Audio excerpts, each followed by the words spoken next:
ಶ್ರೀ ಸದ್ಗುರು ಸಾಯಿನಾಥಾಯ ನಮಃ. ಶ್ರೀ ಸಾಯಿ ಸಚ್ಚರಿತೆ 1ನೇ ಅಧ್ಯಾಯ. ಗೋಧಿ ಹಿಟ್ಟಿನ ಕತೆ. ಬೀಸುವುದರ ತತ್ವ. ಪೂರ್ವ ಸಂಪ್ರದಾಯಕ್ಕನುಸಾರವಾಗಿ ಶ್ರೀ ಹೇಮಾಡ ಪಂತರು ಶ್ರೀ ಸಾಯಿ ಸಚ್ಚರಿತೆಯನ್ನು ಅನೇಕ ವಿಧವಾದ ವಂದನೆಗಳಿಂದ ಆರಂಭಿಸುತ್ತಾರೆ.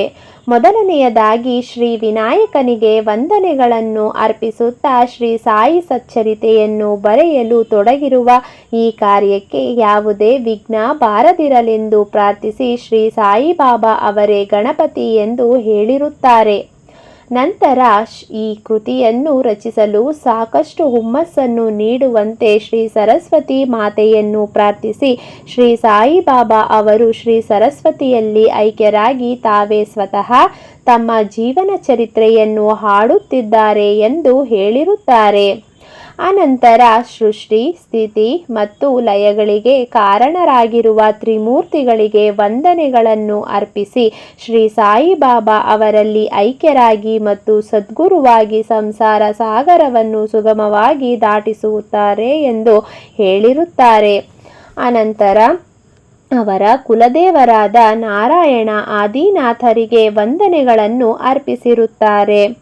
ಅನಂತರ ತಾವು ಜನಿಸಿದ ಗೋತ್ರದ ಮೂಲ ಪುರುಷರಾದ ಭಾರದ್ವಾಜ ಮುನಿಗಳಿಗೆ ಮತ್ತು ಯಜ್ಞವಲ್ಕ್ಯ, ಭೃಗು, ಪರಾಶರ, ನಾರದ, ವೇದವ್ಯಾಸ, ಸನಕ, ಸನಂದನ, ಸನತ್ಕುಮಾರ, ಶುಕ, ಶೌನಕ, ವಿಶ್ವಾಮಿತ್ರ, ವಾಲ್ಮೀಕಿ, ವಾಮದೇವ, ಜೈಮಿನಿ, ವೈಶಂಪಾಯನ, ನವಯೋಗೀಂದ್ರ ಮುಂತಾದ ಮಹರ್ಷಿಗಳಿಗೂ ಮತ್ತು ನವಯೋಗಿಗಳಾದ ನಿವೃತ್ತಿ, ಜ್ಞಾನದೇವ, ಮುಕ್ತಾಬಾಯಿ, ಜನಾರ್ದನ, ಏಕನಾಥ, ನಾಮದೇವ, ತುಕಾರಾಮ, ಕನ್ಹ, ನರಹರಿ ಮೊದಲಾದವರಿಗೂ ಸಹ ವಂದನೆ ಅರ್ಪಿಸಿರುತ್ತಾರೆ.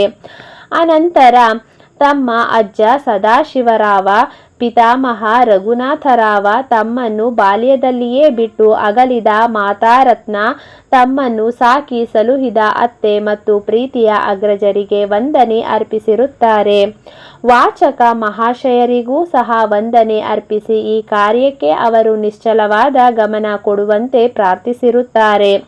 ಕೊನೆಯದಾಗಿ ತಮ್ಮ ಏಕಮಾತ್ರ ರಕ್ಷಕರಾದ ಜಗವೆಂಬ ಮಾಯೆಯಿಂದ ವಿಮೋಚನೆ ಹೊಂದಿ ಬ್ರಹ್ಮಜ್ಞಾನವನ್ನು ಪಡೆಯಲು ಸಹಾಯಕರಾದ ಶ್ರೀ ದತ್ತಾತ್ರೇಯರ ಅವತಾರ ರೂಪಿಯಾದ ಶ್ರೀ ಸಾಯಿನಾಥರಿಗೆ ವಂದನೆ ಅರ್ಪಿಸಿದ್ದಾರೆ. ಹಾಗೆಯೇ ಪರಮಾತ್ಮನು ವಾಸವಾಗಿರುವ ಸಕಲ ಜೀವರಾಶಿಗಳಿಗೂ ಸಹ ವಂದಿಸಿದ್ದಾರೆ. ನಂತರ ಪರಾಶರ, ವ್ಯಾಸ, ಶಾಂಡಿಲ್ಯ ಮೊದಲಾದವರು ಹೇಳಿದ ಭಕ್ತಿಯ ವಿವಿಧ ರೀತಿಗಳನ್ನು ಸಂಕ್ಷಿಪ್ತವಾಗಿ ವರ್ಣಿಸಿ ಲೇಖಕರು ಈ ಮುಂದಿನ ಕಥೆಯನ್ನು ಹೇಳಿದ್ದಾರೆ. ಸುಮಾರು 1910ರ ನಂತರ ಒಂದು ದಿನ ಪ್ರಾತಃ ಕಾಲ ಶ್ರೀ ಸಾಯಿಬಾಬಾ ಅವರ ದರ್ಶನ ಭಾಗ್ಯವನ್ನು ಪಡೆಯಲು ಶಿರಡಿಯಲ್ಲಿಯ ಮಸೀದಿಗೆ ಹೋದೆನು. ಆ ದಿನ ಈ ಕೆಳಕಂಡ ಅದ್ಭುತವಾದ ಚಮತ್ಕಾರವನ್ನು ಕಂಡು ದಿಗ್ಭ್ರಾಂತನಾದೆ. ಶ್ರೀ ಸಾಯಿಬಾಬಾ ತಮ್ಮ ಮುಖವನ್ನು ತೊಳೆದುಕೊಂಡ ನಂತರ ಗೋಧಿಯನ್ನು ಬೀಸಲು ತಕ್ಕ ಸಿದ್ಧತೆಯನ್ನು ಮಾಡಿಕೊಂಡು ಹಿಡಿಹಿಡಿಯಾಗಿ ಗೋಧಿಯನ್ನು ಬೀಸುವ ಕಲ್ಲಿನೊಳಗೆ ಹಾಕಿ ಬೀಸುತ್ತಾ ಕುಳಿತರು. ಇವರು ಭಿಕ್ಷೆ ಬೇಡಿ ಜೀವಿಸುವವರು, ಹೀಗೇಕೆ ಗೋಧಿಯನ್ನು ಬೀಸಿ ಹಿಟ್ಟು ಕೂಡಿ ಹಾಕುತ್ತಿದ್ದಾರೆ ಎಂಬ ಭಾವನೆ ನನ್ನಲ್ಲಿ ಮೂಡಿತು. ಅಲ್ಲಿ ನೆರೆದಿದ್ದ ಅನೇಕರಲ್ಲಿಯೂ ಸಹ ಈ ಭಾವನೆ ಇತ್ತು. ಆದರೂ ಬಾಬಾ ಅವರನ್ನು ಕೇಳುವ ಧೈರ್ಯ ಯಾರಿಗೂ ಇರಲಿಲ್ಲ. ನಂತರ 4 ಜನ ಮಹಿಳೆಯರು ಧೈರ್ಯದಿಂದ ಮುಂದೆ ಹೋಗಿ ಅವರನ್ನು ಎಬ್ಬಿಸಿ ಅವರ ಲೀಲೆಗಳನ್ನು ಹಾಡುತ್ತಾ ತಾವೇ ಬೀಸಲು ಕುಳಿತರು. ಬಾಬಾ ಮೊದಲು ಕೋಪಗೊಂಡರು. ನಂತರ ಅವರ ಪ್ರೀತಿ, ಭಕ್ತಿ, ವಾತ್ಸಲ್ಯಗಳಿಗೆ ಮನಸೋತು ಮುಗುಳುನಗೆ ಬೀರುತ್ತಾ ಕುಳಿತರು. ಅವರು ಬೀಸುತ್ತಾ ಬಾಬಾ ಅವರಿಗೆ ಮನೆಯಾಗಲಿ ಮಠವಾಗಲಿ ಆಸ್ತಿ ಪಾಸ್ತಿಗಳಾಗಲಿ ಮಕ್ಕಳು ಮರಿಗಳಾಗಲಿ ಇಲ್ಲ, ಜೋಪಾನ ಮಾಡಲು ಸಹ ಯಾರೂ ಇಲ್ಲ, ಭಿಕ್ಷಾಟನೆಯಿಂದ ಕಾಲ ನೂಕುತ್ತಿದ್ದಾರೆ, ರೊಟ್ಟಿ ಮಾಡಲು ಹಿಟ್ಟು ಬೇಕಾಗಿಲ್ಲ, ಇವರಿಗೇಕೆ ಇಷ್ಟೊಂದು ಹಿಟ್ಟು, ಬಹುಶಃ ದಯಾಳುವಾದ ಇವರು ನಮಗೆ ಈ ಹಿಟ್ಟನ್ನು ಹಂಚಬಹುದು ಎಂದು ನಾನಾ ವಿಧವಾಗಿ ಯೋಚಿಸುತ್ತಾ ಎಲ್ಲವನ್ನು ಬೀಸಿ ಮುಗಿಸಿ ಹಿಟ್ಟನ್ನು 4 ಭಾಗ ಮಾಡಿ ಹಂಚಿಕೊಂಡು ತೆಗೆದುಕೊಂಡು ಹೋಗಲು ಸಿದ್ಧರಾದರು. ಇದನ್ನು ನೋಡಿ ಅಲ್ಲಿಯವರೆಗೂ ತಾಳ್ಮೆಯಿಂದ ಇದ್ದ ಬಾಬಾ ಒಮ್ಮೆಲೆ ಕೋಪಗೊಂಡು, ಮಹಿಳೆಯರೇ, ನಿಮಗೇನು ಹುಚ್ಚು ಹಿಡಿಯಿತೆ? ಯಾರ ಅಪ್ಪನ ಆಸ್ತಿ ಎಂದು ಹಿಟ್ಟು ದೋಚಿಕೊಂಡು ಹೋಗುತ್ತಿದ್ದೀರಿ? ನಾನೇನಾದರೂ ನಿಮ್ಮ ಮನೆಯಿಂದ ಗೋಧಿಯನ್ನು ಎರವಲಾಗಿ ತಂದಿರುವೆನೇ? ಈಗ ಹಿಟ್ಟು ತೆಗೆದುಕೊಂಡು ಹಳ್ಳಿಯ ಗಡಿಯ ಸುತ್ತಲೂ ಒಗೆದು ಬನ್ನಿರಿ ಎಂದರು. ಈ ಮಾತನ್ನು ಕೇಳಿ ಅವರು ಗಾಬರಿಗೊಂಡು ತಮ್ಮಲ್ಲಿಯೇ ಪಿಸಿಗುಟ್ಟುತ್ತಾ ಬಾಬಾ ಅವರ ಆಜ್ಞಾನುಸಾರವಾಗಿ ಹಿಟ್ಟನ್ನು ಹಳ್ಳಿಯ ಸುತ್ತಲೂ ಚೆಲ್ಲಿ ಬಂದರು. ಆಗ ನಾನು ಬಾಬಾ ಹೀಗೇಕೆ ಮಾಡಿದರು ಎಂದು ಶಿರಡಿವಾಸಿಗಳಲ್ಲಿ ಪ್ರಶ್ನಿಸಿದೆ. ಅವರು ಕಾಲರ ಅಂಟುಜಾಡ್ಯವು ಹಳ್ಳಿಯಲ್ಲಿ ಹರಡಿದೆ, ಅದಕ್ಕೆ ಇದು ಬಾಬಾ ಅವರ ಚಿಕಿತ್ಸೆ. ಹಿಟ್ಟು ಮಾಡಿ ಚೆಲ್ಲಿದುದು ಗೋಧಿಯನ್ನಲ್ಲ, ಕಾಲರ ಕ್ರಿಮಿಗಳನ್ನು ಪುಡಿ ಮಾಡಿ ಹಳ್ಳಿಯಿಂದ ಆಚೆಗೆ ಚೆಲ್ಲಿದ್ದಾರೆ. ಇದರಿಂದ ಕಾಲರ ಜಾಡ್ಯವು ಕಡಿಮೆಯಾಗಿ ಈಗ ಜನರು ಸುಖವಾಗಿರುತ್ತಾರೆ ಎಂದರು. ಈ ವಿಷಯವನ್ನು ಕೇಳಿ ನಾನು ವಿಸ್ಮಯಗೊಂಡೆ. ಈಗ ನನ್ನಲ್ಲಿ ನಾನೇ ಗೋಧಿ ಹಿಟ್ಟಿಗೂ ಕಾಲರಕ್ಕೂ ಇರುವ ವ್ಯಾವಹಾರಿಕ ಸಂಬಂಧವಾದರೂ ಏನು? ಈ ಘಟನೆ ವಿವರಣಾತೀತ.